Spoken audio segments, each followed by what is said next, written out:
orang gosip, apalagi kalau ibu-ibu teman-temannya sudah gosip, kalau saya tidak tidur ini dengar semua ini, wah jadi masalah, lebih baik saya tidur. Jadi orang yang menghindari itu artinya tidurnya untuk menghindari dosa, maka itu tidur berpahala. Makanya orang puasa ketika tidur itu bisa berpahala, bisa juga berdosa. Cuma ulama Indonesia itu pakai kaidah bahwa tidurnya orang berpuasa itu ibadah. Itu tidak berlaku di Indonesia. Kalau orang Arab itu marah kalau dengar itu. Makanya orang Indonesia itu kalau puasa biasa tidur terus. Sudah makan sahur tidur, nanti sholat duhur baru bangun, sudah itu tidur lagi, sholat asar tidur lagi, nanti 5:30 baru bangun. Sudah bilang, capek aku berpuasa. Apa capek berpuasa? Baru 1 jam puasa itu gitu.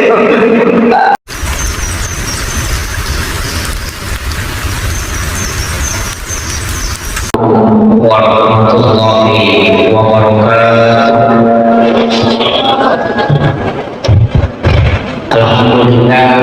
Alhamdulillah alamin. Wassalatu wassalamu ala asyrafil anbiya'i wal mursalin sayyidina wa maulana wa habibina wa syafi'ina wa ala alihi wa ashabihi wa sahbihi ajma'in. Allahumma shalli ala sayyidina Muhammadin fil qulubi ulamaina wa afiyatil abdani wa shifaiha wa nuril absar wa liyaiha wa ala alihi wa sahbihi wa sallim. Masyarakat muslimin ikhwan fillah, bil khusus kami muliakan dan kami ta'zimi para tokoh masyarakat, para imam serta seluruh jajaran panitia Masjid Nurul Iman, dan juga khusus kepada hadirin kepada Muhammad Aswan Ishaq dan seluruh jamaah yang insyaallah terhormati dan dimuliakan oleh Allah Subhanahu wa taala. Saya pakai bahasa Indonesia ya. Alhamdulillah kita baru saja melaksanakan sholat maghrib. Sebenarnya kalau kita mau berhitung waktu bermanfaat, Allah sudah membagi waktu-waktu tertentu. Jadi masing-masing waktu itu ada ibadah yang istimewa kita lakukan. Antara maghrib dan isya, kalau tidak ada jalan begini, sebaiknya tidak melaksanakan sholat sunnah. Ada sholat sunnah itu yang paling harus kita kerjakan antara maghrib dan isya. Itu disebut sholat sunat awwabin. Itu 6 rakaat. Jadi 6 rakaat sholat dikerjakan sesudah sholat sunat bagi maghrib. Jadi 2 rakaat satu salam. Rasulullah menyampaikan siapa yang melaksanakan sholat ini 1 kali itu sama dengan melaksanakan sholat 12 tahun lamanya, dan diampuni dosa selama 80 tahun. Makanya sholat ini 2 namanya, ada yang menyebutnya sholat sunat taubat, ada yang menyebutnya sholat sunat awwabin. Kenapa disebut awwabin? Karena itu sholat sunat orang yang kembali. Awwabin itu kan kembali, karena kita mengerjakan mengurus dunia seharian, maka antara maghrib dengan isya ini kita kembali ke masjid. Makanya lebih utamanya kalau sudah sholat maghrib tidak usah pulang ke rumah, kita tinggal di masjid melaksanakan sholat sunat ini 6 rakaat. Orang yang mengerjakan sholat ini setiap hari dalam 1 bulannya berarti 30 hari kali 12 tahun, itu sama dengan 360 tahun umurnya dinilai sholat dalam 1 bulan. Itulah yang dimaksud dengan umur yang pendek tapi berkah. Kenapa disebut sholat sunat taubat? Karena sholat ini menghapuskan dosa. Itu kata Rasulullah, itu menghapuskan dosa selama 80 tahun lamanya. Tapi dosa itu perhitungan akhirat, bukan perhitungan dunia. Karena satu kali saja orang meninggalkan sholat subuh, itu Rasulullah mengatakan akan dicelupkan di dalam api neraka selama 80 tahun lamanya. Itu satu kali saja, baru sholat subuh. Itu 80 tahun dicelupkan di dalam api neraka. Nah, perbandingan dunia dengan akhirat itu beda. Satu hari di akhirat itu sama dengan 5.000 tahun di dunia. Jadi makanya siksaan itu memang berat. Hanya saya sering sampaikan, kita harus banyak melaksanakan ibadah-ibadah sunnah karena umur kita tidak panjang. Hanya 60-70. Rasulullah mengatakan di kulli sayyidina hasabi wa hasabi ummati baina sittina wa sab'in. Umur umatku itu antara 60-70 tahun. Nah, kalau bapak umurnya 70 tahun, ada 10 tahun tidak dinilai karena itu belum balik. Berarti kalau 60 tahun palingan maksimal 50 tahun itu baru terhitung. Nah, kalau kita ibadah 50 tahun itu tidak banyak. Karena dalam satu waktu sholat itu paling tinggi 5 menit kita sholat. Sholat maghrib 5 menit, sholat isya 5 menit, sholat subuh 5 menit, sholat zuhur dan asar 5 menit. Jadi 5 kali 5 25, tidak cukup setengah jam. Nah, waktu yang kita dikasih oleh Allah itu 24 jam. Nah, waktu yang kita pakai sholat itu cuma 25 menit. Kalau dikali anak 50 tahun itu hanya sekitar 23 bulan 8 hari. Jadi kalau waktu 3 bulan 8 hari ini yang kita gunakan sholat, kadang-kala dosa kita lebih banyak daripada sholat kita. Sholatnya 5 menit, gosip setengah jam, itu mangkuk 25 menit. Nah, jadi makanya kalau kita tidak mencari ibadah-ibadah sunnah untuk menutupi kekurangan-kekurangan ibadah, kita jadi masalah. Dari sinilah ulama kita mengajarkan kenapa itu niat penting. Karena niat ini yang menentukan satu perbuatan, apakah perbuatan itu menjadi perbuatan akhirat yang mendatangkan pahala atau tidak. Ada orang tidur 10 jam, itu tidak dapat apa-apa. Tapi ada orang tidur 10 jam, itu dapat pahala ibadah. Itu karena niat. Makanya tidur itu terbagi. Ada tidur ilahiyah, ada tidur sunnatullah, ada tidur syaitaniyah. Kalau tidur ilahiyah berarti tidur yang berpahala. Yang mana tidur berpahala? Yang pertama, orang yang tidur untuk ibadah. Makanya Bapak Ibu sekalian kalau mau tidur kalau malam, niatkan memang bahwa saya mau tidur cepat supaya bisa bangun sholat tahajud. Berapa lama kita tidur itu dinilai ibadah di hadapan Allah. Karena tidurnya kita untuk ibadah. Itu tidur yang berpahala. Bapak kalau tidak berniat begitu, rugi betul itu. Sama kalau orang bilang mau tidur cepat supaya bangun nonton nanti sepak bola, itu tidak ada dia dapat itu. Kan begitu. Jadi kalau kita mau tidur, niatkan memang untuk bangun sholat tahajud. Kalau bukan sholat tahajud, niatkan untuk bangun sholat subuh. Maka orang itu tidur untuk ibadah, maka tidurnya itu berpahala. Itu penting kan? Makanya inilah yang disebut dengan tidur ilahiyah. Yang kedua, tidur yang berpahala adalah tidurnya orang yang mengistirahatkan diri dari sholat untuk sholat. Misalnya kita sudah sholat tahajud, waktu subuh masih ada 2 jam. Kita mengatakan saya mau tidur sejenak untuk mengistirahatkan diri supaya bisa nanti maksimal sholat subuh. Itu ibadah itu. Berapa lama kita tidur itu dinilai ibadah. Karena tidurnya istirahat dari ibadah untuk ibadah. Makanya kalau kita hitung Pak, umur kita ini lebih banyak tidur daripada ibadah. Kalau kita tidak hitung begitu, makanya ulama-ulama kita dari dulu, dari situlah alasannya Imam Nawawi ad-Dimashqi dalam kitab hadis Arba'in Nawawi. Hadis hadis pertama yang dia tulis dalam kitab hadis Arba'in itu adalah hadis tentang niat. Innamal a'malu binniyat wa innamal likulli imri'in ma nawa. Setiap segala sesuatu itu didapatkan sesuai apa yang diniatkan. Dan ibadah itu tergantung kepada niatnya. Makanya tidur orang niatnya apa? Kalau dia untuk bangun ibadah, maka itu menjadi ibadah.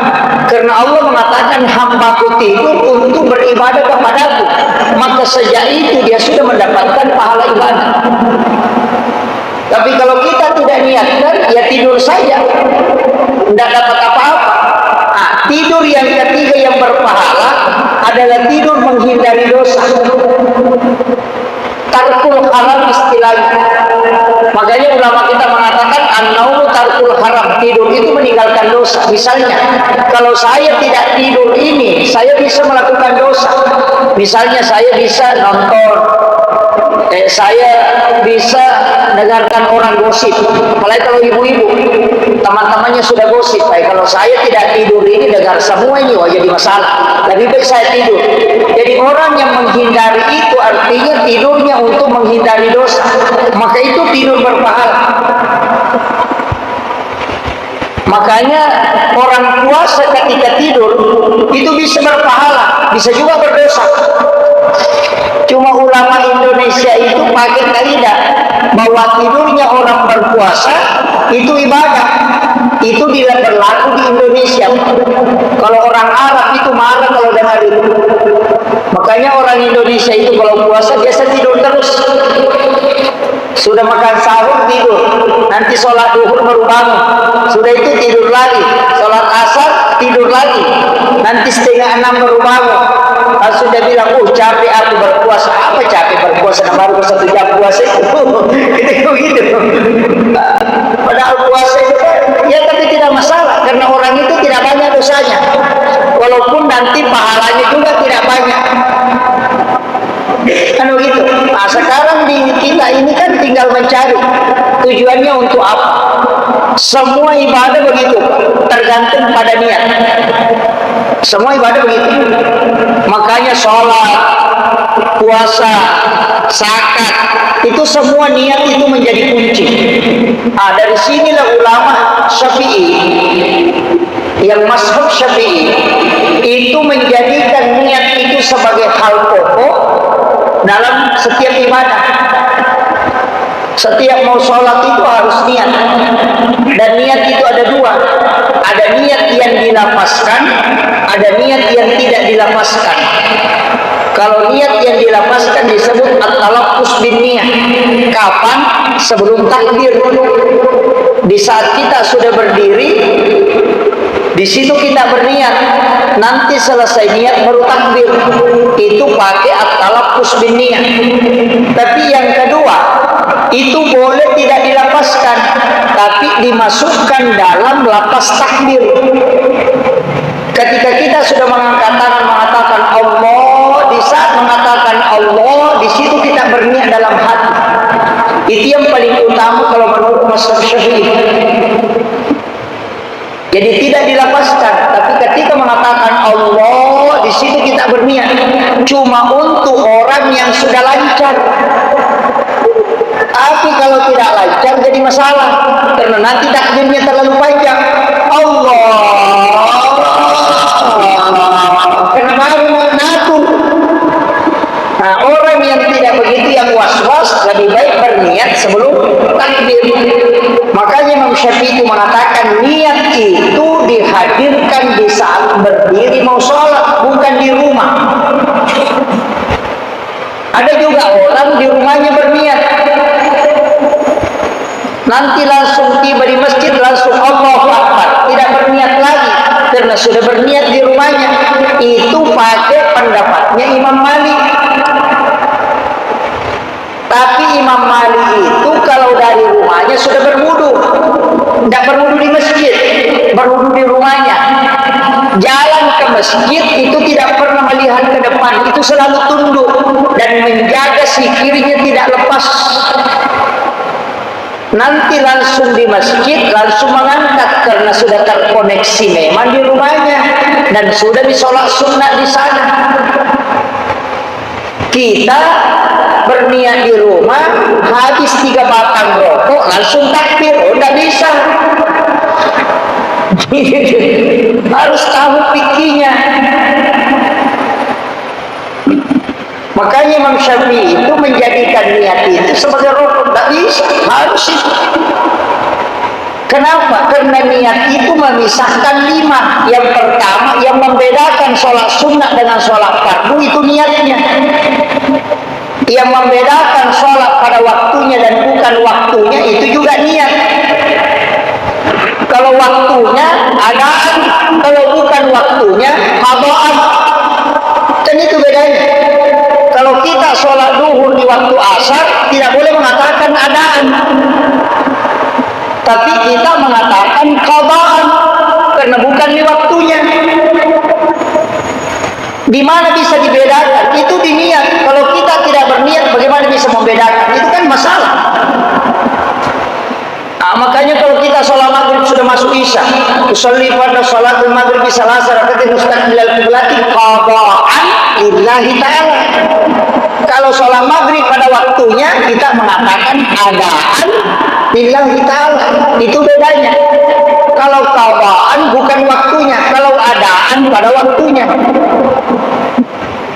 Jadi niat yang membedakan. Yang ketiga, yang membedakan sholat sendiri dengan sholat berjamaah, niat juga. Karena kalau sholat berjamaah, kalau kita imam mengatakan imaman, kalau makmum kita mengatakan makmuman.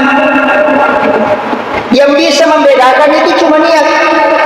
Kemudian yang keempat, yang membedakan itu adalah sholat jamak kasar atau jamak sama sholat bukan jamak, itu niatnya.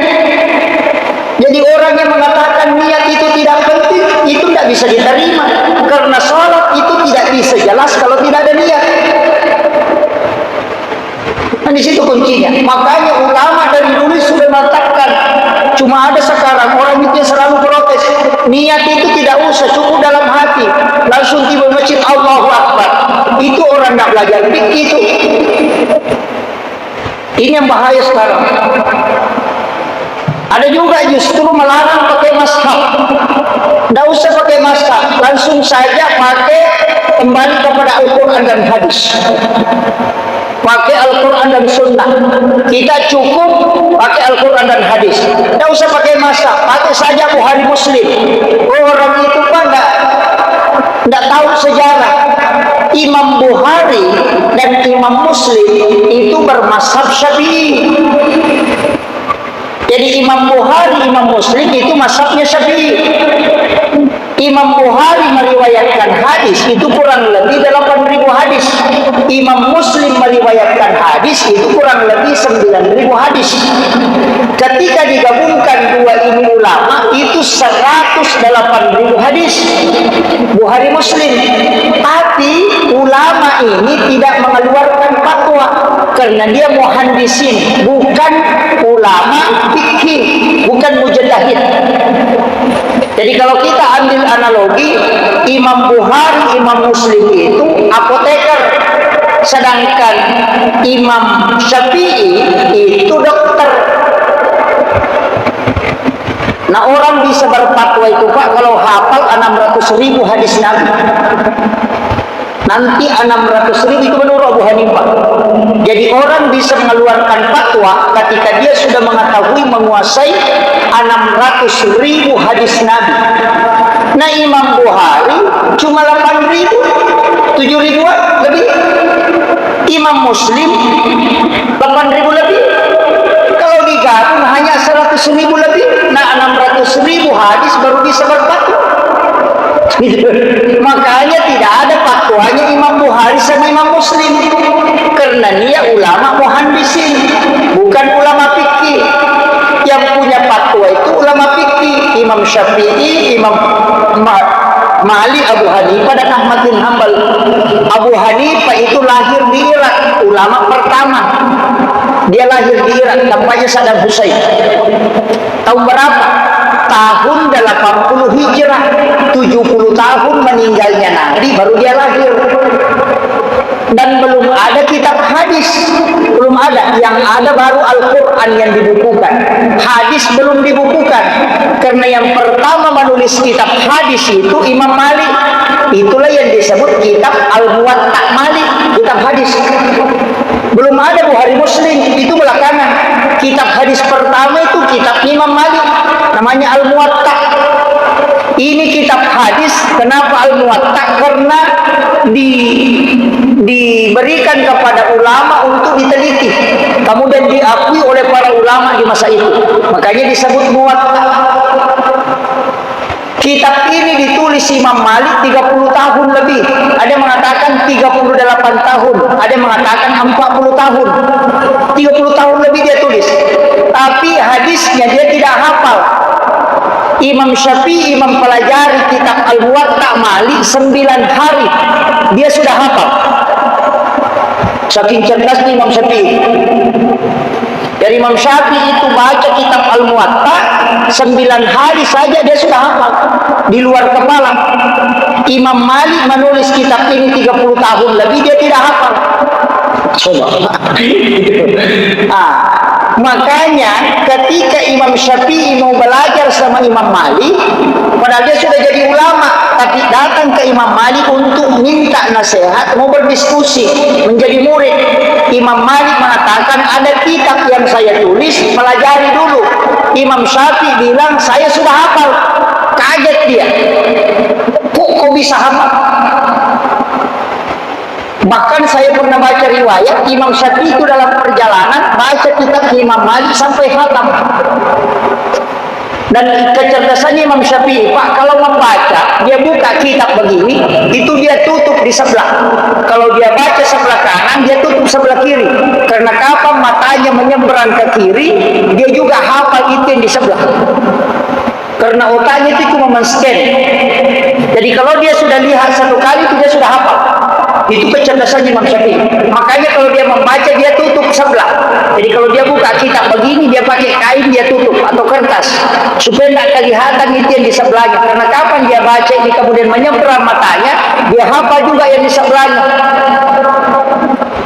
Kita biasa hafal 40 kali tidak bisa masuk-masuk. Bagaimana cerdasnya Imam Syafi'i? Makanya semua ulama mengakui. Saya pernah baca dalam kitab Risalah, Imam Syafi'i itu punya 388, ada yang mengatakan 389 guru. Jadi dia punya guru itu 300 lebih. Kita guru itu cuma berapa? Guru TK, guru ngaji. Dia itu ulama memang. Makanya fatwa-fatwa Imam Syafi'i itu kalau kita lihat dasarnya susah memang dibantah. Coba kayak itu tadi niat. Dia mengatakan mesti berniat. Karena yang membedakan ya niat. Yang kedua, Imam Syafi'i itu kalau dalam sholat dia menyuruh kita baca basmalah jahar. Karena dia bilang basmalah itu adalah bagian dari suratul Fatihah. Karena suratul Fatihah itu kan 7 ayat, disebut Sab'ul Masani. Kalau tidak masuk basmalah berarti cuma 6 ayat. Makanya Imam Syafi'i bilang kalau orang sholat tidak baca basmalah, batal sholatnya karena tidak sah Fatihahnya. Nah, ada hadisnya Nabi, la sholata liman la yaqra bi Fatihatil kitab. Tidak ada sholat dimiliki bagi yang tidak baca Fatihah. Nah, Fatihah kalau kau tidak baca basmalah berarti tidak sempurna. Kalau dia tidak sempurna berarti tidak sah. Berarti kalau Fatihahmu tidak sah, sholatmu tidak sah. Nah, itu menurut pendapat Imam Syafi'i. Imam Malik bilang kalau baca Fatihah, baca basmalah makruh. Tuh. Syafi'i bilang kalau tidak baca Fatihah tidak sah sholat, tidak baca basmalah. Imam Malik bilang kalau kau baca basmalah makruh. Berdebat begitu. Apa alasannya Imam Malik dia bilang makruh? Dibilang basmalah itu hanya mafatul pembuka, bukan ayat. Jadi kenapa Fatihah bilang 7 ayat? Oh, dia bilang iyyaka na'budu 1 ayat, wa iyyaka nasta'in juga 1 ayat, makanya 7. Coba. Berbeda itu. Itu kalau fikih pasti berdebat kita, Pak. Tidak mungkin tidak tidak usah dikeraskan, cukup dibaca secara sir, tidak usah dijaharkan. Jadi Bismillahirrahmanirrahim, Alhamdulillah. Imam Syafi'i bilang, kenapa ada kecil ada besar? Kalau gitu. Jadi kalau kita mau berdebat, Pak, tidak sholat itu. Makanya saya kuncinya satu, kalau imam itu baca basmalah jahar ketika baca Fatihah, ya ikuti. Kalau ada orang menjadi imam di masjid ini dari luar, baik Muhammadiyah ataupun dari Salafi walaupun dari mana, nah dia mau jadi imam, mestinya dia jaharkan basmalah, karena dia mengikuti adab yang ada di masjid itu, tidak boleh dia merubah. Makanya Imam Syafi'i itu ketika ke masjidnya Abu Hanifah, kan sudah meninggal Abu Hanifah, yang tinggal itu muridnya namanya Abu Yusuf. Imam Syafi'i datang di situ, disuruh jadi imam, dia jadi imam sholat subuh. Imam Syafi'i tidak kunut, padahal Imam Syafi'i bilang kalau orang sholat subuh dan tidak kunut itu sujud sahwi, tapi Imam Syafi'i tidak kunut. Imam Syafi'i juga tidak menjaharkan basmalah. Setelah salam, seluruh jamaah tanya muridnya Imam Syafi'i, kenapa tidak kunut tadi? Kita tunggu engkau kunut dan kami mau ikut aminkan. Imam Syafi'i bilang, tidak, saya kunut karena masjid ini masjidnya Abu Hanifah, yang ikut di belakang saya murid-muridnya Abu Hanifah yang tidak kunut subuh. Kalau saya kunut, saya salah, karena saya merubah adab yang ada di sini. Coba kita kadang mentah-mentah baru 3 hari belajar langsung datang salah semua, pokoknya dia yang benar. Wah, ini jadi masalah ini. Itu yang banyak mengacaukan, dan itu tidak boleh. Kita itu punya adab. Saya itu Pak, kalau ceramah di masjidnya Muhammadiyah, saya lebih Muhammadiyah daripada Muhammadiyah. Karena itu menghargai adabnya, menghargai ibadah yang ada di situ. Selama ibadah itu ada dalilnya. Kecuali memang tidak ada, ya jadi masalah. Nah, pendapat ulama, ketika ulama sudah berbeda pendapat, itu sudah pasti ada dalil. Karena hanya kenapa berbeda? Karena memahami dalil yang menyebabkan berbeda. Dan begitu, jangan bilang ini tidak ada dalilnya. Kalau sudah pendapat mazhab pasti ada dalil, cuma kau yang tidak temukan. Coba saya kasih mana yang kita kalau bicara dalil ada semua. Ulama kita dari dulu sudah tahu, oh ini hadisnya ini banyak, cuma kadang kita pertentangkan. Sama juga dengan baca Fatihah. Kalau ada makmum, bagaimana hukumnya makmum? Apakah dia baca Fatihah atau tidak? Kalau Imam Syafi'i wajib baca Fatihah, makmum itu tidak boleh tidak baca Fatihah. Jadi nanti imam selesai baca Fatihahnya, walaqolin, amin, diam sejenak, kemudian makmumnya diberi kesempatan baca Fatihah. Yang kedua, boleh dia mengikuti dalam hati. Dua-duanya dibolehkan, karena Imam Syafi'i mengatakan kalau dia tidak baca itu tidak sah. Karena pakai kaidah la sholata liman la yaqra bi Fatihatil kitab. Tapi Imam Abu Hanifah dengan Imam Malik mengatakan tidak usah. Kalau imam sudah baca Fatihah, tidak usah kau baca Fatihah. Dengarkan saja baru aminkan. Ada juga dalilnya, karena Rasulullah mengatakan qiraatul imam qiraatul makmum. Bacaannya imam itu juga bacaannya makmum. Jadi kalau imam sudah baca, tidak usah mau kebaca. Nabi bilang tadi makmumah, cukup aminkan saja, sudah selesai persoalan. Kan begitu. Jadi mana yang benar? Benar semua. Tapi mana yang kita pakai? Tergantung mana yang kita yakini. Tapi jangan salahkan yang dipakai orang. Jadi orang itu berdebat, Pak, kalau dia saja yang dianggap benar, wah itu berdebat pasti. Iya, sama sih kalau ada pilihannya orang presidennya saja yang dianggap bagus, wah berdebat itu. Calegnya saja dianggap bagus, wah bertengkar itu. Bajunya saja yang dianggap bagus, wah berkelahi itu. Mobilnya saja Nabi bilang bagus, Nabi bilang semua mobil itu jadi mobilku saja yang bagus, wah berkelahi itu.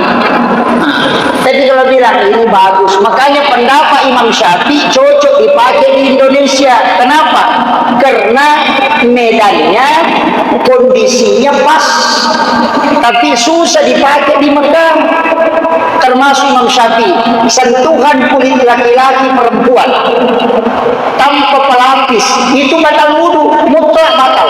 Kalau sentuhan di Indonesia cocok, karena tanpa wudu laki-laki dengan perempuan pisah, jamaah laki-laki perempuan pisah, pintu masuk masjid laki-laki perempuan pisah, dan jamaahnya tidak penuh. Masjid seluas ini tidak penuh, makanya tidak berdempetan. Jadi kalau baku sentuh perempuan pasti ada masalah. Kenapa bisa baku sentuh dan tidak ketemu? Kalau dibawa ke Mekah tidak bisa. Orang baru mau tawaf, tak berat perempuan kembali lagi berwudu. Jadi kalau masaknya Syafi'i dibawa ke Mekah, insya Allah bapak tidak haji, cuma pergi berwudu baru pulang. Karena cuma bolak-balik di tempat wudu itu tidak selesai-selesai. Itu makanya Mas Syafi'i itu ada tempatnya dipakai. Syafi'i mau dipakai jual beli susah, di Indonesia tidak bisa. Yang kita pakai mazhabnya Abu Hanifah dengan Imam Malik untuk ekonomi di Indonesia, karena kita pakai label. Imam Syafi'i itu tidak boleh pakai label, harus pakai akad. Nah, kalau ada mau beli ikan, ditanya siapa ikan ini? Ikanku. Kita mengatakan, siapa namamu? Akbar. Wahai Akbar, saya beli ikanmu 10.000 tidak halal karena Allah. Langsung bilang, Akbar, saya jual ikanku kepadamu dengan harga 10.000 halal karena Allah. Baru bisa dibayar. Kalau itu dipakai supermarket, Pak, stres pegawai supermarket.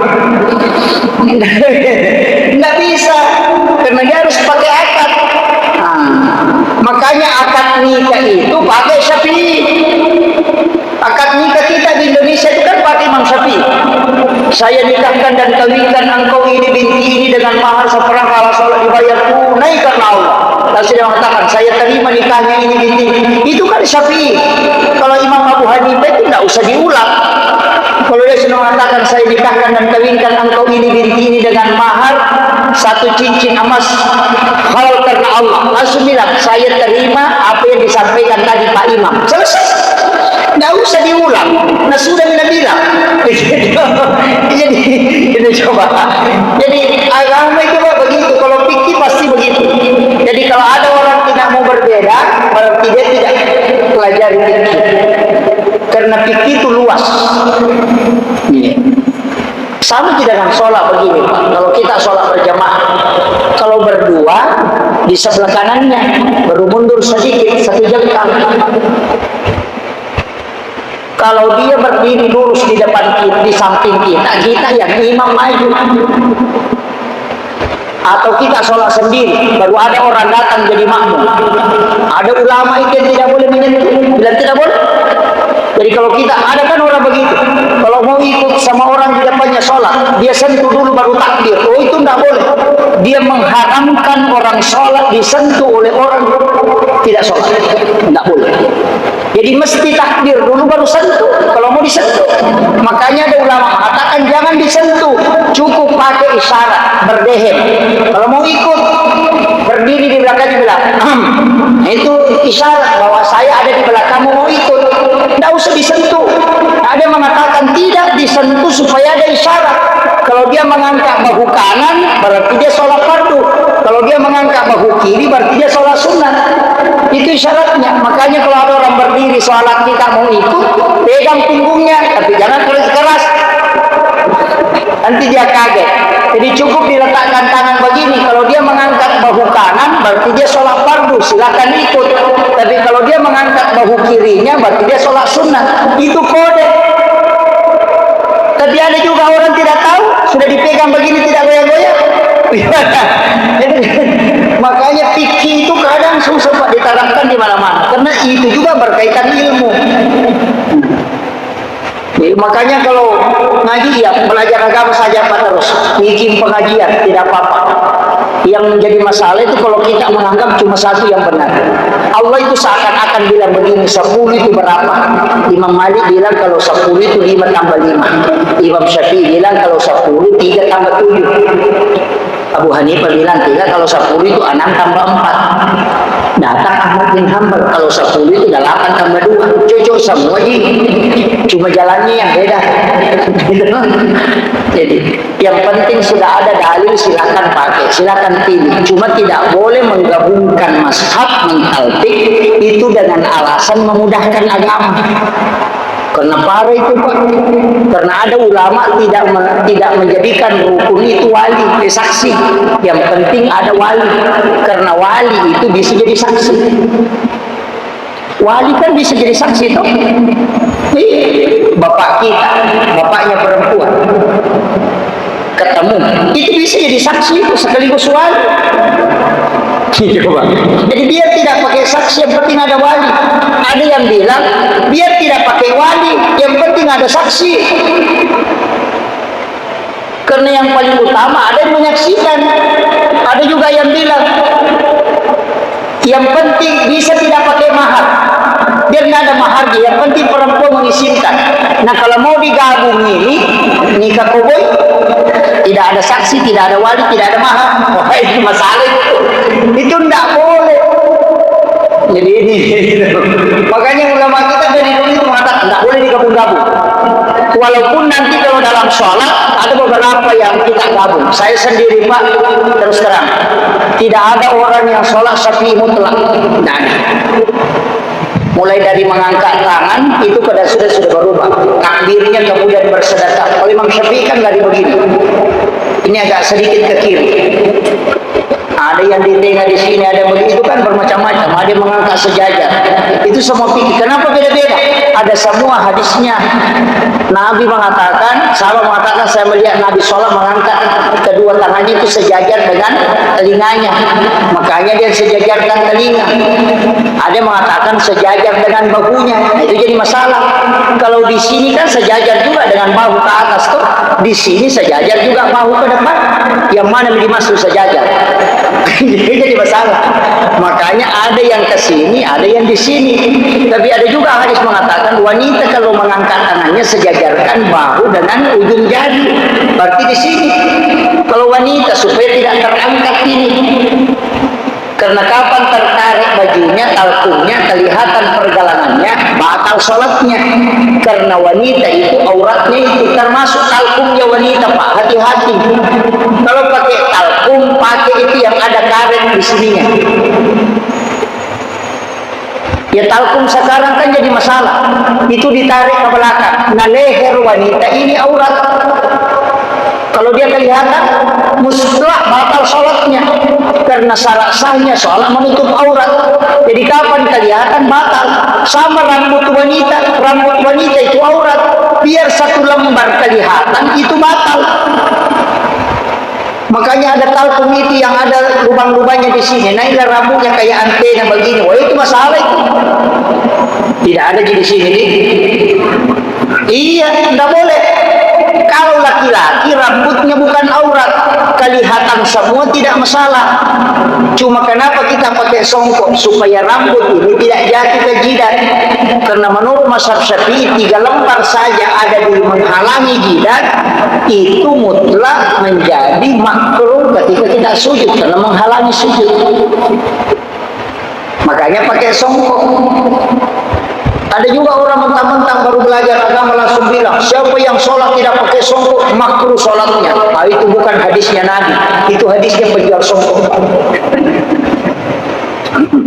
Iya. Jadi rambut kita itu bukan aurat. Makanya orang gundul itu Pak, dia tidak pakai songkok. Cuma kalau dia pakai songkok menutup kepala disebutlah kopiah kita. Karena dulu di pesantren itu jadi kopiah. Karena dulu ulama kita tidak mau, pokoknya coba lihat buka fatwa tahun 1973. Bukan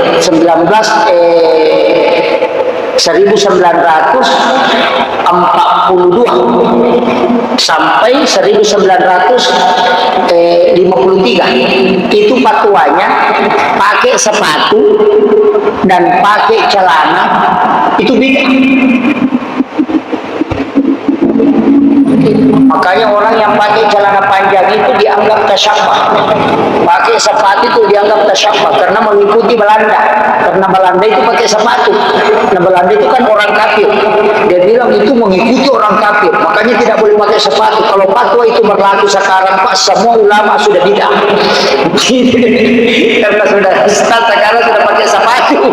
Kepala KUA itu tasyabbuh semua itu. Makanya fatwa ulama itu berubah dari masa ke masa. Sama di Bunga Bangto, sekarang kan Darul Ifta Mesir itu sudah memfatwakan bahwa bank itu bukan riba, bank konvensional itu Darul Ifta. Alasannya apa? Bank itu bukan simpan pinjam, tapi bank itu titip modal. Jadi dia tidak bunyikan simpan pinjam, tapi menitip modal. Karena uang kita yang di bank itu tidak disimpan, itu langsung dipakai bank untuk pinjamkan pengusaha. Nanti bunganya dia pakai lagi, dari situlah keuntungannya. Jadi kita tidak simpan uang, tapi menitip modal di bank, barulah pakai bank. Jadi keuntungannya boleh diambil karena pakai uang tak. Kecuali itu uang disimpan di bank tidak boleh keluar, nanti kita minta baru dikasih, itu tidak boleh ada bunganya karena tidak beroperasi. Jadi dia mengatakan bunga bank itu tidak riba karena dia bukan simpan pinjam, tapi dia titip modal. Baru benar juga alasannya, Pak. Kalau bank itu riba, tidak ada jemaah haji yang sah hajinya karena semua menstore di bank. Masalah tuh. Saya buka hasil kajian itu Darul Ifta. Saya sampai 3 malam itu tidak tidur baca itu. Dari mana alasannya ulama ini Mesir mengatakan bahwa bunga bank itu tidak riba?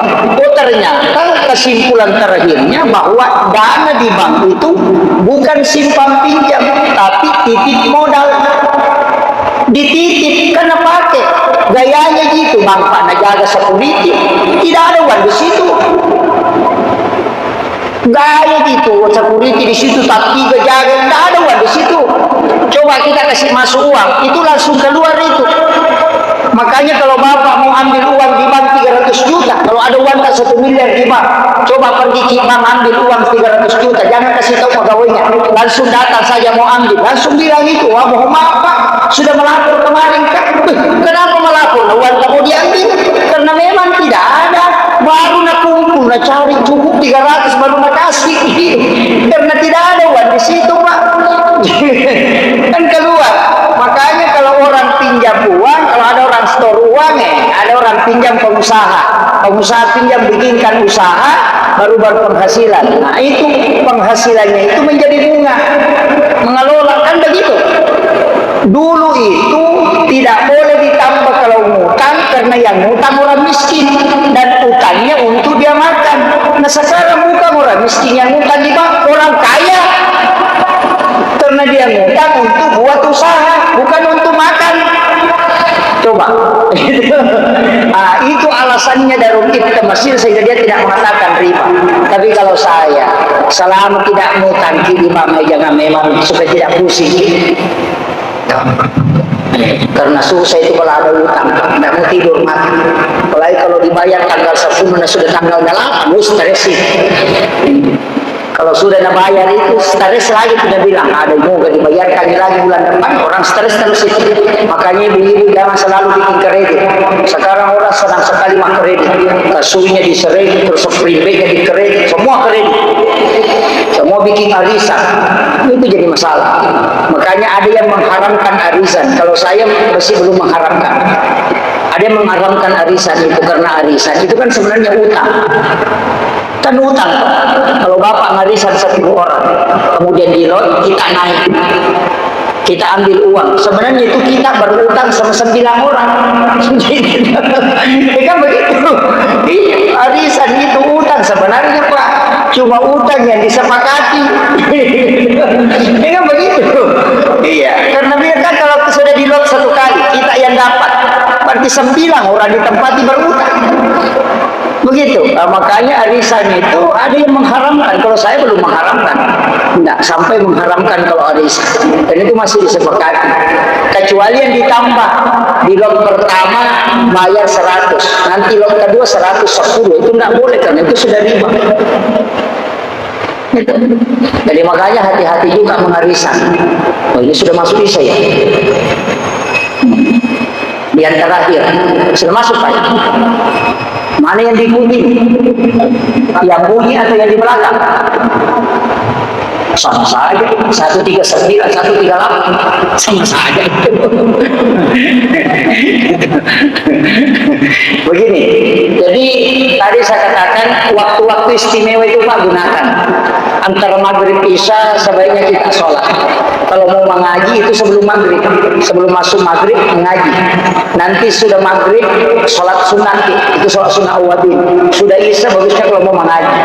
Ada waktu nanti itu mau masuk subuh, di situ juga kita paling bagusnya istighfar di waktu sahar. Makanya di waktu itu bagusnya kita makan sahur. Makanya makan di situ kan makan sahur, makan di waktu sahar. Nah sahar itu 15 menit sebelum waktu subuh. Jadi kalau mau makan sahur, Pak sebenarnya menjelang insya baru kita makan sahur. Ada juga orang makan sahur jam 2 malam. Bukan makan sahur itu, makan tengah malam itu.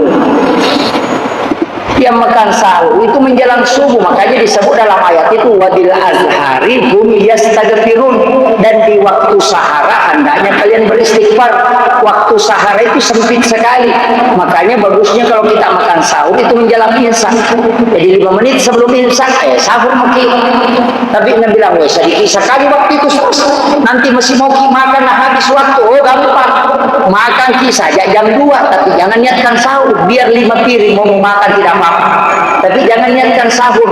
Nanti menjelang imsak ambil air putih sama kurma baru niatkan sahur. Nah, sebentar begitu. Karena tinggal makan kurma 3 biji baru minum air putih selesai. Karena sudah makan 3 piring tadi. Jadi ambil berkahnya waktu, berkahnya makan sahur dengan kurma. Apalagi kalau direndam, ambil kurma 3 biji, rendam di air 1 gelas, nanti bangun sahur makan kurmanya, minum airnya, itu bisa menyembuhkan 40 penyakit kata Nabi. Itu air rendaman kurma. Tapi air hangat kuku itu bagus sekali untuk dijadikan sebagai obat. Akhirul kalam, Assalamualaikum warahmatullahi wabarakatuh.